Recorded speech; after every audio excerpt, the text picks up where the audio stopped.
Welcome to Monika vlog. ఈరోజు మన recipe వచ్చేసి చిట్టి చిట్టి కాకరకాయల కారం అనమాట. ఫస్ట్గా బాండి తీసుకొని దాంట్లోకి ధనియాలు, జీలకర్ర, కొబ్బరి లైట్గా దూరగా ఫ్రై చేసుకొని పక్కన పెట్టేసుకుంటే సరిపోతుంది.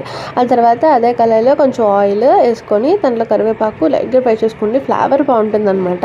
మీకు నచ్చకపోతే స్కిప్ చేసేయండి, ఏం కాదు, బాగానే ఉంటుంది.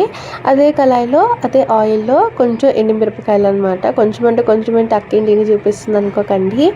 ఎందుకు అంటే మేము స్పైసెస్ ఎక్కువ తింటాం కాబట్టి కొంచెం ఎక్కువగానే వేసుకున్నాం అనమాట. అన్నీ మంచిగా ఫ్రై చేసేసుకొని జార్లోకి తీసేసుకొని దాంట్లోకి తగినంత ఉప్పు, అలాగే 2 రెబ్బల చింతపండు అండ్ 2 పెద్ద వెల్లుల్లిపాయ తీసుకున్నాం అనమాట.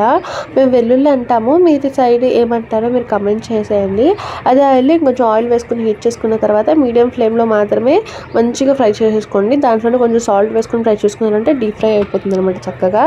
ఆల్రెడీ పౌడర్ చేసుకుని పెట్టుకున్నాం కదా, అది వేసేసుకొని ఒక 2-3 తిప్పేసుకుంటే మన చిట్టి చిట్టి కాకరకాయల కారం రెడీ అయిపోతుంది.